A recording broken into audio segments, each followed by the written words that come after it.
Louvado seja nosso Senhor Jesus Cristo, para sempre seja Deus louvado e amado. Amados irmãos e irmãs, a palavra de Deus para nós neste dia, o Evangelho de São Lucas, capítulo 10, e dos versículos do 1 ao 12.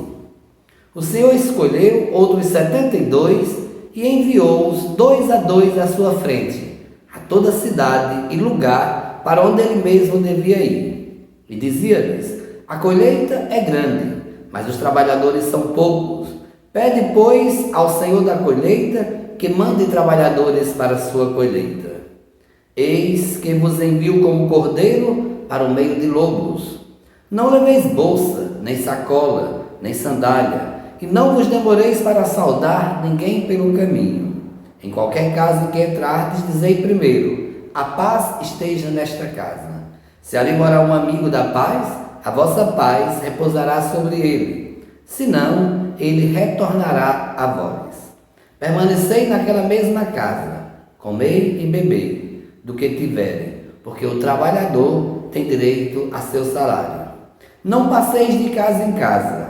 Quando entrardes numa cidade e fordes bem recebidos, comei do que vos servirem. Curai os doentes que nela houver e dizei: o reino de Deus está próximo de vós.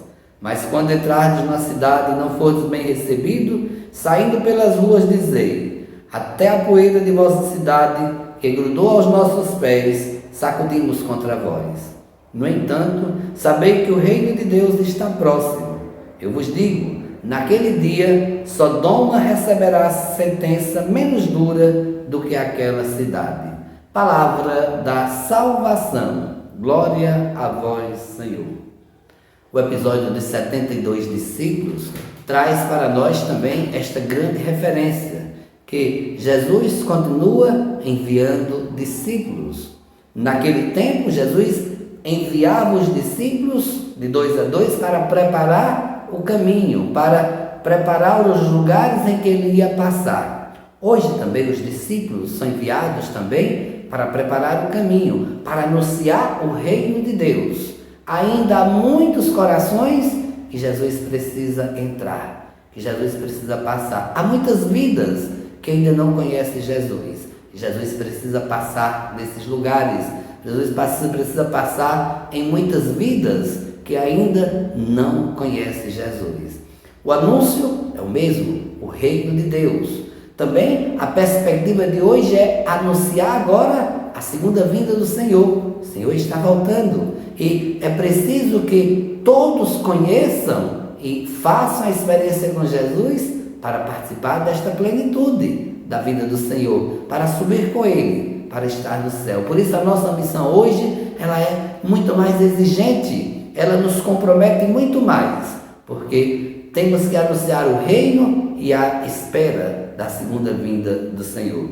Jesus é muito claro com os discípulos e para todos nós, não é fácil. Ele diz: vamos ser enviados como cordeiro no meio de lobos.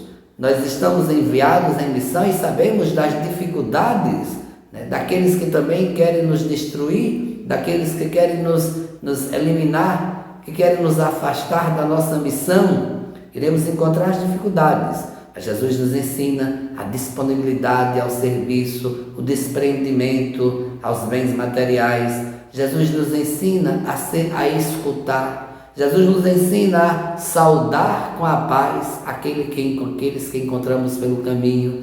Jesus nos ensina que não devemos levar mágoa, rancor, ressentimento daqueles que muitas vezes nos batem às portas, daqueles que não querem nos escutar, daqueles que nos criticam, daqueles que muitas vezes não abrem o coração para ouvir a mensagem de salvação. Então, há muitas orientações para os discípulos, para aqueles que de fato aceitam o convite para semear a boa nova.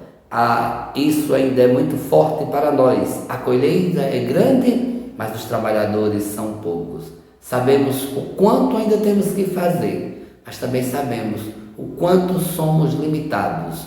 Quando temos pouca gente que se dispõe para o serviço, nas pastorais, nos nossos movimentos, nós sabemos a grande dificuldade que nós temos de catequistas, de pessoas que se dispõem a fazer o reino acontecer. Então precisamos continuar rezando, precisamos pedir ao Senhor que envie operários para a messe. Nós sabemos da dificuldade em muitos lugares também que não tem sacerdotes, que não tem padres, que não tem agentes de pastoral. Hoje as necessidades também são grandes, são tantas e tamanhas, mas o anúncio do reino tem e deve acontecer. E qual é o nosso compromisso? Rezar pelas vocações sacerdotais, religiosas, rezar pelas vocações leigas, comprometidas, que assumam o seu batismo com a missão do anúncio do reino. Não é fácil, mas quando damos o nosso sim, o Senhor também nos dá o discernimento e nos dá a palavra certa na hora certa. Anunciemos a paz a todos aqueles que passam ao longo do nosso caminho. Que Deus nos abençoe. Um dia santo e abençoado para todos.